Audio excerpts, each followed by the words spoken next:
Well, Jackson, we had a kid.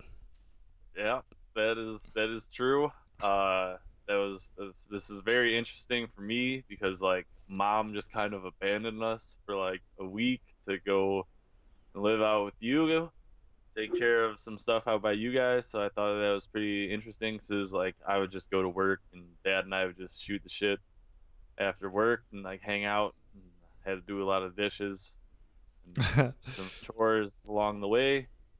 But yeah, and you cut your hair and Oh yeah, just, yeah. We got a I lot of big things going on around here.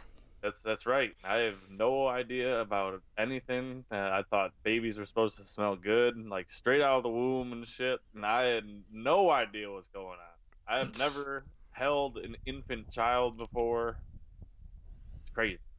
well, it was pretty crazy, and we're both so grateful that mom and Hannah's mom Lori could have come out here and taken helped us out and as much as they did.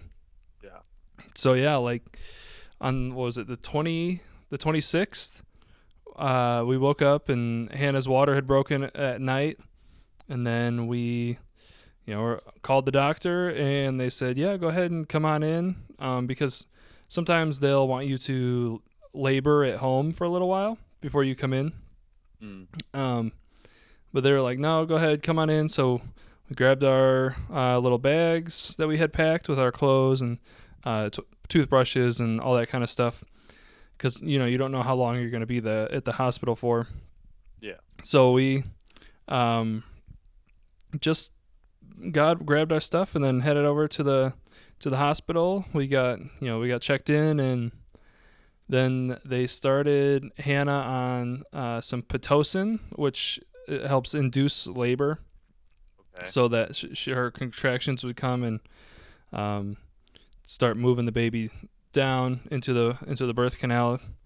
So did that for a while, like pretty much all throughout the day, and then the contractions kind of peaked a little bit. She took a little bit of medicine through an IV to just reduce the pain a little bit, but did not do an epidural, which is what normally people do, which is like this little kind of like balloon thingy. That's not a balloon thing. Yeah, so it goes in your spine between like Uh, your spine and your spinal cord and your vertebra, okay. and Yeah.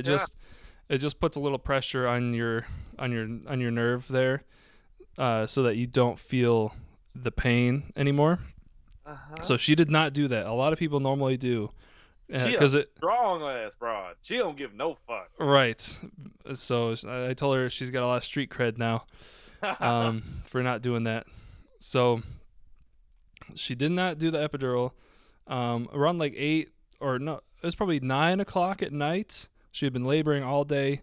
They took her off the pitocin, and then she took a hot bath, and that I think really helped just from observing.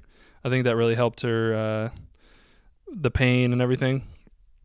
And then so we sat in there for a while, probably 2 hours or so, and then got back into the bed, and it was like time around midnight. It was like time to push. So Oh she shit. did about an hour of pushing, and then he was born at 1:27 a.m. on March 27th, and it was crazy. We like just as I was sitting on her left side in the bed Yeah. and holding her left leg, and she is sitting there in the bed pushing, and I can see like his head like coming out, all his hair, and like it's just kind of matted down with amniotic fluid and blood or whatever. Yeah. And then like he just she pushes, and then he like moves forward, and then kind of comes back a little bit, and then on the next push moves forward more, then moves back a little bit when she relaxes, and then until he freaking shoots out of there, man. And then the doctors they grabbed him real quick and put him like right out of the womb, right onto Hannah's chest up here. And that's where he stayed for like an hour, and it was just crazy. Like he looked so dark, but that was because he hadn't been breathing. Yeah. Obviously, he's in a womb. You can't. There's no oxygen in there, so he's getting his oxygen from Hannah's blood. So then when they first come out, they scream, and that's to clear their lungs so that they can breathe on their own. And so they put him on her chest, and he just hung out there for like an hour. And I got to cut the umbilical cord, Oh. and it was not as gross or like weird as I thought. Like I didn't know how I would react to seeing that. Like, cause there's blood and there's amniotic fluid and just all sorts of nasty, gross stuff. But like I was totally unfazed by it at all, and so I cut the umbilical cord, and then they came and then snipped it real close to his belly button. And then after about an hour or so on her, they transferred him to me, so I had him on my chest, skin to skin as well. And then I don't really remember what happened after that. There was people coming in and out, like nurses and doctors and stuff checking on Hannah, and she tried to breastfeed him a little bit, and he was taking it but not doing super great. Yeah. And then like at night, since it's pretty traumatic for them because they just got squeezed out of a freaking birth canal, which is it's a rough ride for the baby too. Yeah. So he pretty much went to sleep for like 4 hours or so.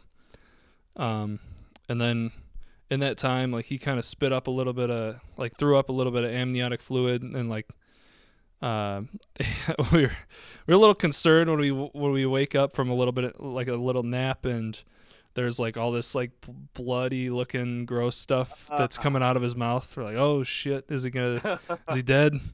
Yeah.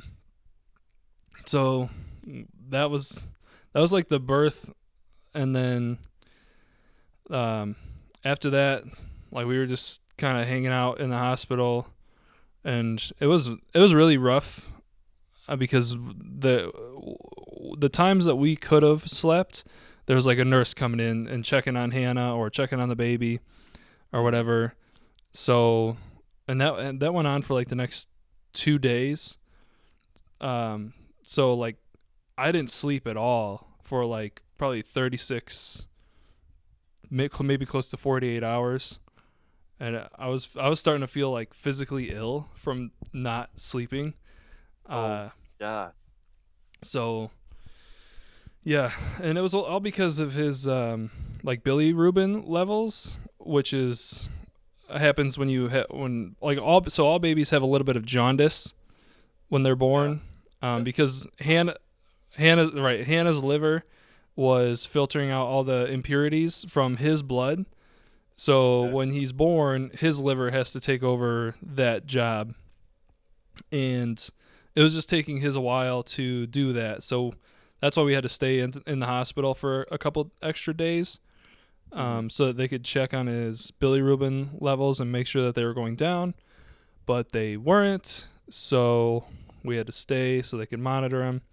And then after a few days, they finally sent us home, and the next 2 days we had to be at the hospital at 8:00 to get his blood drawn so they could run another test, and then to the pediatrician at like 11 or 10:30, so that she could read the results and diagnose like what to do next.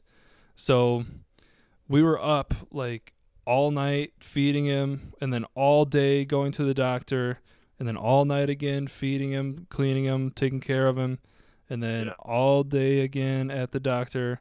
And then it was just like this never-ending circus of things that we had to do, and it was so tiring, and we would have never we would have been able. I'm not going to say we'd never be able to have gotten through it without mom and Lori, but it would have been astronomically harder without them being there to clean and cook and let us take a 2-hour nap or something. Like, they held the baby for a Yeah. little while, and it would have been so much harder without them there.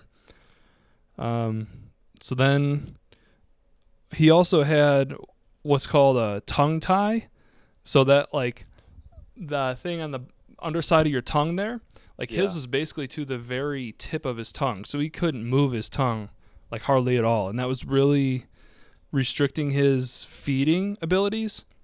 Yeah. So then we had another doctor appointment to get that taken care of. So they just, like, snipped it pretty Oh, much. they just took some scissors and Yeah, basically. cut that Yeah. hoe up. Ow! Yep. They Cold blooded. Yes. But now, like, he's got free reign with his tongue. He's feeding really well. His jaundice is gone. That's So yeah, we're on the up and up. We're just hanging out now. We pretty much got a nice little routine going. But yeah, that was kind of like the first few days. It was really tough, just from not sleeping and having to be at places at certain times and not really knowing what we're doing the whole time, because we've never done anything like this before. But we figured it out, and we're on the right path.